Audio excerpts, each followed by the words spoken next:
आप देख रहे हैं पटना से हमारी ये विशेष पेशकश। आपके साथ मैं हूं अंजना ओम कश्यप। पूरे पटना में इस तरह के पोस्टर्स आपको प्रधानमंत्री नरेंद्र मोदी के भारतीय जनता पार्टी की तरफ से और तेजस्वी यादव के आरजेडी की तरफ से दिखेंगे। चुनावी घमासान लगातार जारी रहा, प्रचार भी अपने चरम पर था, लेकिन इन सब के बीच आज पहले दौर का मतदान खत्म हुआ है। 6 बजे मतदान खत्म होने पर 53.64% वोटिंग हुई है। हालांकि जिन 71 सीटों पर 16 जिलों में वोटिंग हुई है, उसमें पिछली बार की तुलना में ये आंकड़ा कम है, लेकिन कोरोना के वक्त को देखते हुए ये आंकड़ा अच्छा माना जा रहा है। आइए आपको दिखा देते हैं 71 सीटों पर उम्मीदवारों की किस्मत अब बंद हो गई है ईवीएम में।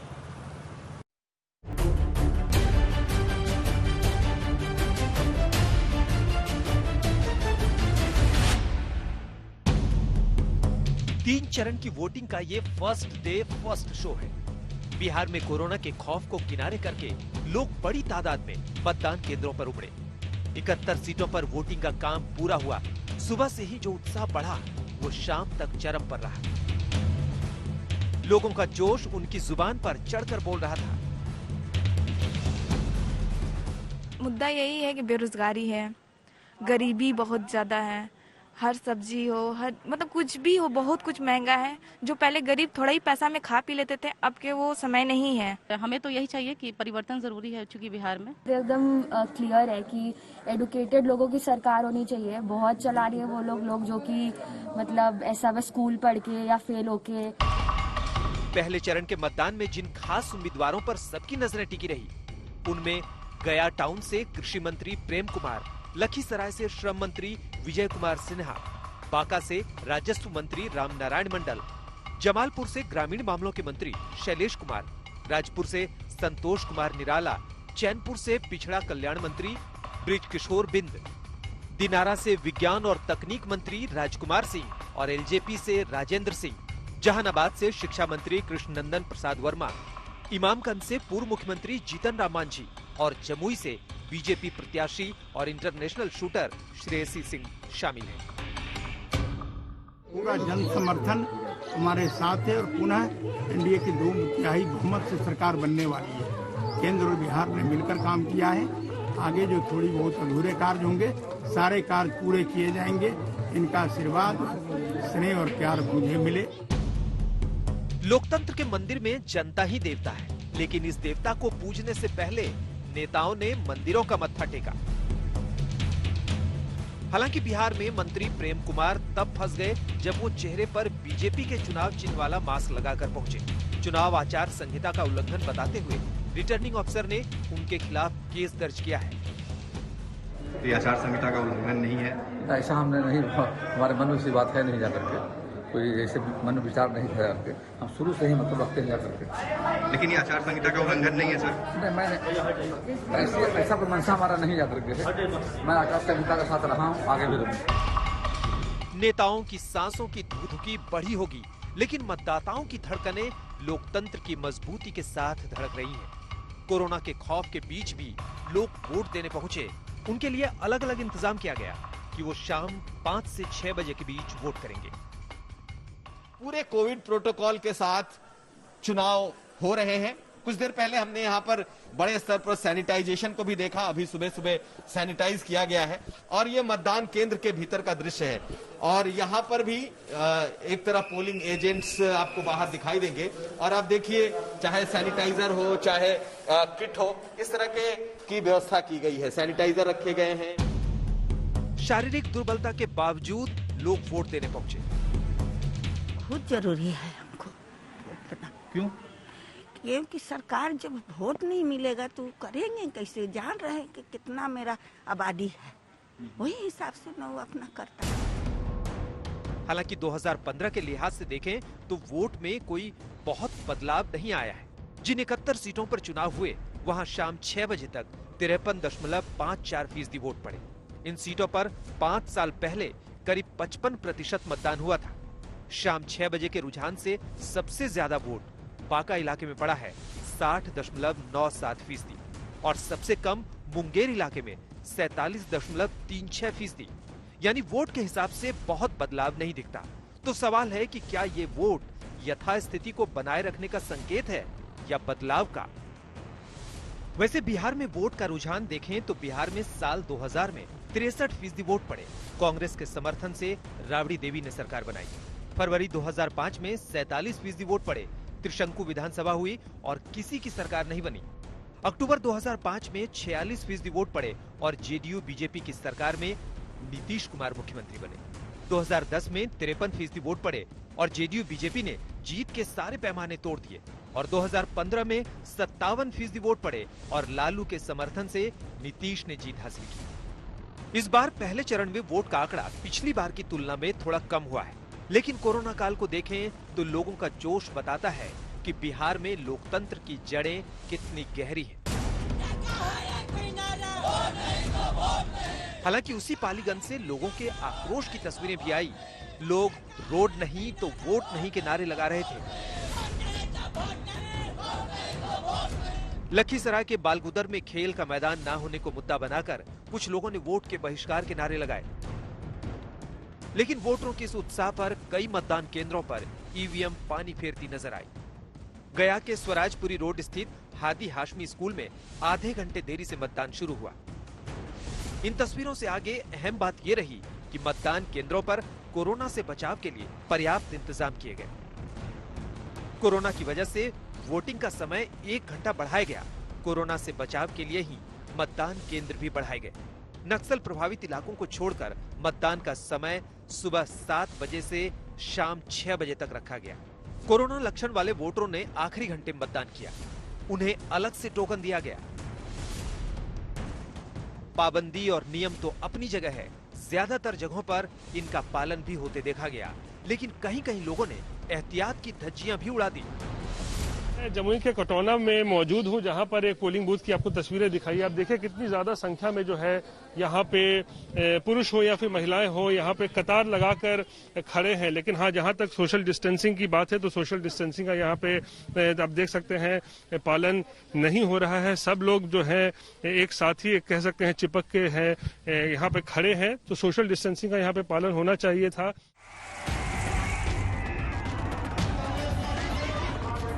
पहले चरण की वोटिंग हो गई। अब 2 चरणों में बिहार के लोकतंत्र का इम्तिहान बचा है।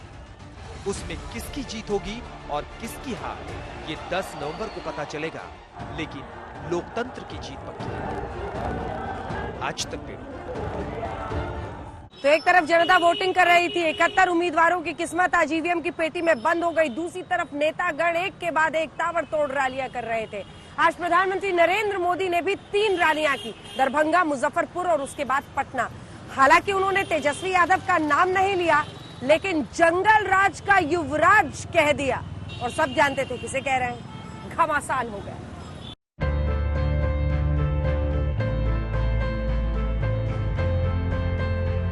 जिस वक्त बिहार में 71 सीटों पर मतदाता अपने सबसे बड़े संवैधानिक अधिकार का इस्तेमाल कर रहे थे, उसी वक्त प्रधानमंत्री नरेंद्र मोदी ने अगले चरण के लिए 3 रैलियों को संबोधित किया।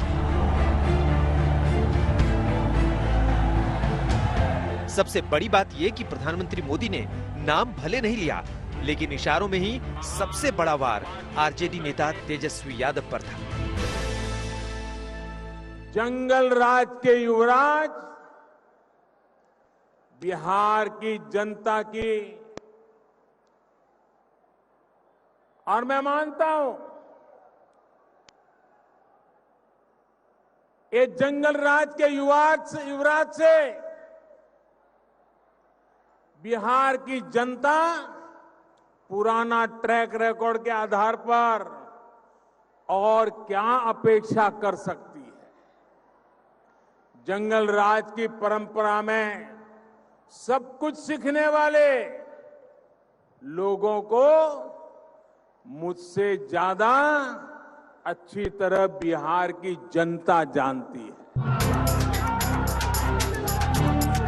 1990 से 2005 के बीच बिहार में लालू प्रसाद यादव और उनकी पत्नी राबड़ी देवी का राज था। तब विपक्ष उस दौर को जंगल राज कहता रहा।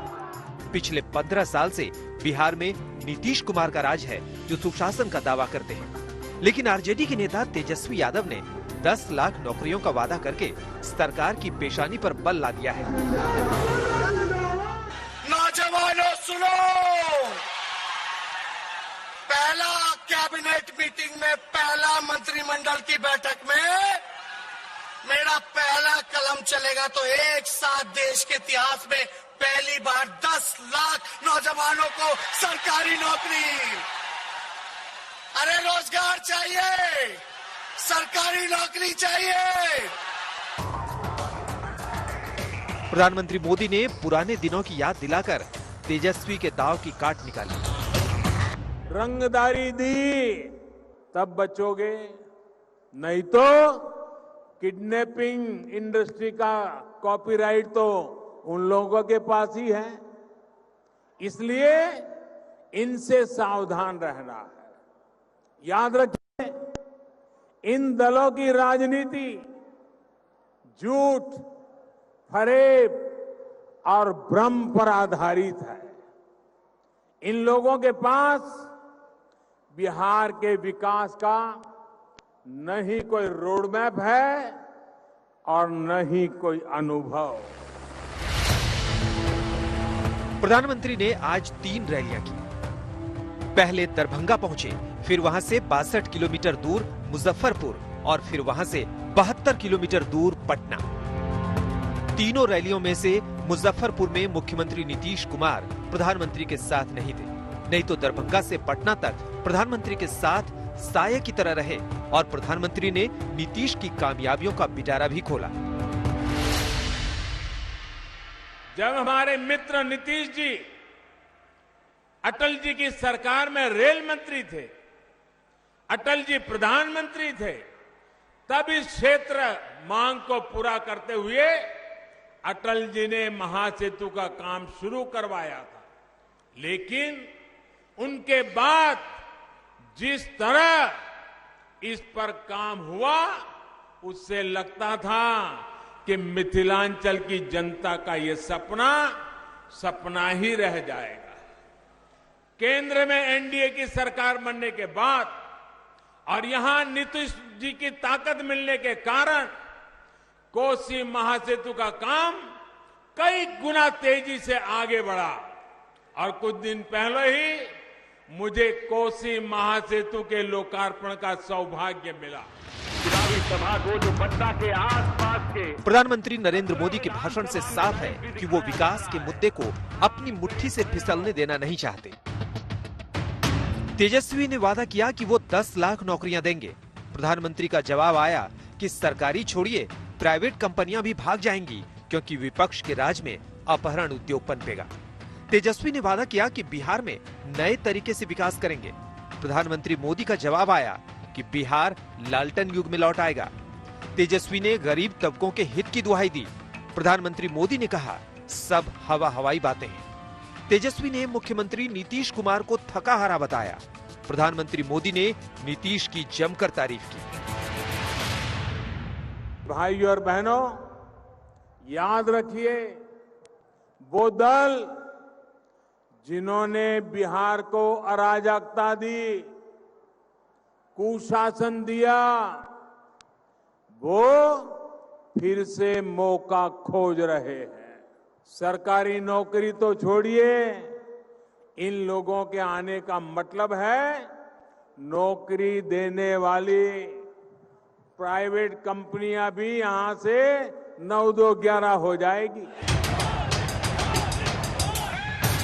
प्रधानमंत्री मोदी ने हर रैली में इशारों में ही सही राबड़ी देवी राज पर कटाक्ष किया और उसी बहाने तेजस्वी की लालटेन की लौ को कम करने की कोशिश की। ये बिहार की और एनडीए सरकार की बहुत बड़ी कामयाबी है और इसके लिए मैं नीतीश जी को बधाई देता हूं।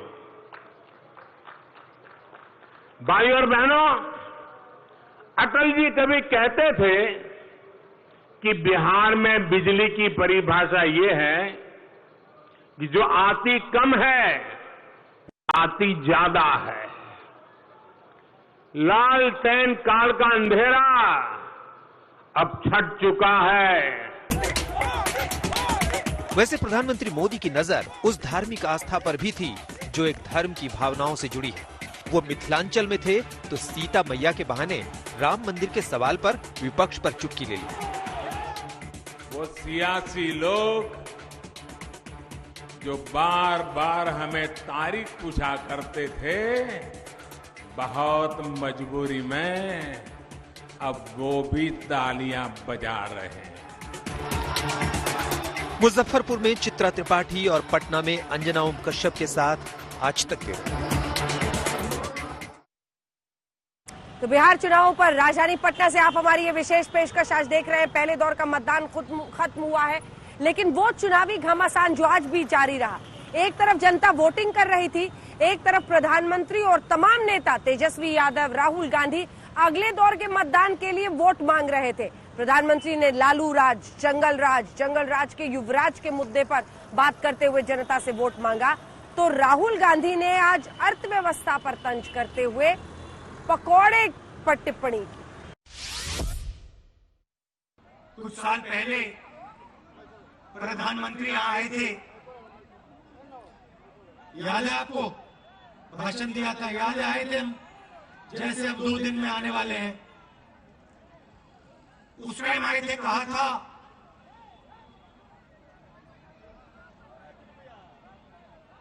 गन्ने का इलाका है,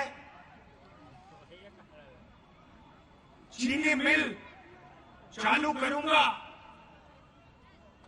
और अगली बार वापस आऊंगा तो आपके साथ यहाँ की चीनी चाय में मिला के पीऊंगा। याद है आपको?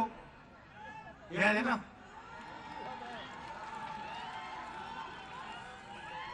चाय भी आपके साथ, चाय भी आपके साथ ना? वो बोलता है पकौड़ा तलो पकौड़ा। आपने बनाया पकौड़ा? हैं? अगली बार आएंगे पकौड़ा बना के मोदी जी को, नीतीश जी को थोड़े खिला देना। पहले दौर का मतदान तो खत्म हो गया, लेकिन इस पर बीते दिन विजयादशमी के दिन दरअसल मुंगेर में दुर्गा विसर्जन के वक्त जो हिंसा हुई, जो लाठीचार्ज, गोली चलने की खबर आई, उसको लेकर बवाल मचता रहा। और आज इसी मुद्दे पर तेजस्वी यादव, चिराग पासवान सब ने मुंगेर में पुलिस की तुलना जनरल डायर से कर दी।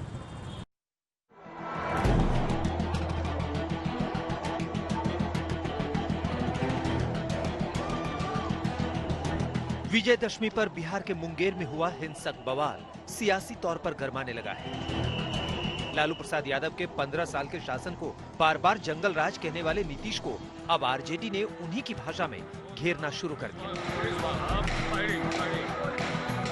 जनरल डायर बनने की अनुमति किसने दी? हम राज्य सरकार के गृह मंत्री से, राज्य के उप मुख्यमंत्री बीजेपी के नेता से पूछना चाहते हैं कि जनरल डायर बनने की अनुमति किसने दी? ये घटना सोमवार रात 12 बजे की है, जब दुर्गा प्रतिमा विसर्जन को लेकर पुलिस प्रशासन लोगों पर दबाव बना रहा था कि इसे जल्द पूरा कर ले। लेकिन दुर्गा विसर्जन करने वाले चाह रहे थे कि वो आराम से इसे संपन्न करें। इस पर प्रशासन से पहले उनकी कहासुनी हुई, फिर लोगों ने पथराव शुरू किया। पुलिस के मुताबिक लोगों ने फिर गोली चलाई, जिससे बात इतनी बिगड़ गई।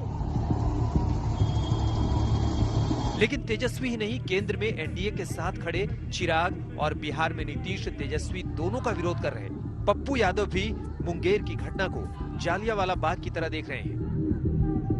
देखिए, मुंगेर में जिस तरीके की शर्मनाक घटना घटी, इसकी जवाबदेही किसकी है, इसकी जिम्मेदारी किसकी है? मुख्यमंत्री आज भी मुख्यमंत्री तो हैं ही हमारे प्रदेश के, और मुख्यमंत्री होने के साथ साथ गृह मंत्री भी हैं वो हमारे प्रदेश के, और उन्हीं के ही एक बहुत ही करीबी नेता की सुपुत्री वहाँ की स्थानीय एसपी हैं। तो ये मुझे बताएं कि क्या मुख्यमंत्री के संरक्षण पर माता के श्रद्धालुओं के ऊपर लाठी चलाई गई? जो मुंगेर की घटना है, यही 15 साल का सच है। चूंकि चुनाव था तो ये दिख गया। जो जो लोग इन्वॉल्व है उसमें बर्खास्त करना चाहिए और लिपि सिंह को कंप्लीट रूप से सस्पेंड करके उस पर इंक्वायरी बैठाना चाहिए, ताकि ये जो जालियांवाला बाग से भी विभत्स घटना घटी है वह आगे लोग कांप जाए। मुंगेर की घटना तब हुई जब बिहार में पहले चरण का चुनाव सिर पर था। मुंगेर में सारा विवाद दुर्गा प्रतिमा विसर्जन को लेकर हुआ। पुलिस का कहना है कि शरारती तत्वों ने गोली चलाई। स्थानीय लोगों का कहना है कि ये काम पुलिस ने किया। विपक्ष की मांग है कि वहां की एसपी लिपि सिंह पर कार्रवाई हो। मुंगेर में जो नरसंहार हुआ, जिसकी तुलना उन्होंने जनरल डायर के द्वारा चलाई गई गोलियों से भी की। साथियों, एक बात साफ है कि अब बिहार में नीतीश कुमार की नहीं, निर्दयी कुमार और निर्मम मोदी की सरकार है। जिस जनरल डायर और जालियांवाला बाग कांड से मुंगेर कांड की तुलना विपक्ष कर रहा है, उसके बारे में भी जान लीजिए। अमृतसर के जालियांवाला बाग में 13 अप्रैल 1919 को अंग्रेजों के खिलाफ एक सभा थी। ये सभा महात्मा गांधी के कहने पर रॉलेट एक्ट के विरोध में हो रही थी। अंग्रेजों ने रॉलेट एक्ट आजादी के आंदोलन को कुचलने के लिए बनाया था। वो सभा ना हो, इसके लिए पूरे शहर में कर्फ्यू लगा हुआ था। फिर भी हजारों लोग उस सभा में पहुंच गए। तब एक अंग्रेज अफसर जनरल डायर ने बाग को बंद करवाकर गोलियां चलवा दी, जिसमें 400 से ज्यादा लोग मारे गए और 2000 से अधिक लोग जख्मी हुए। लेकिन इस मुंगेर कांड की ध्वनि इस चुनाव काल में इसलिए भी उठ रही है कि इसे हिंदुओं की आस्था से जोड़ दिया गया है, जिनकी आबादी बिहार में करीब 83% है। आज तक इसी के साथ हमारी इस विशेष पेशकश में राजधानी पटना से इतना ही, लेकिन देश दुनिया की बाकी खबरों के लिए आप देखते रहिए आज तक। और बिहार चुनाव से जुड़ी हुई हर खबर, हर जानकारी, हर अपडेट सबसे पहले आज तक।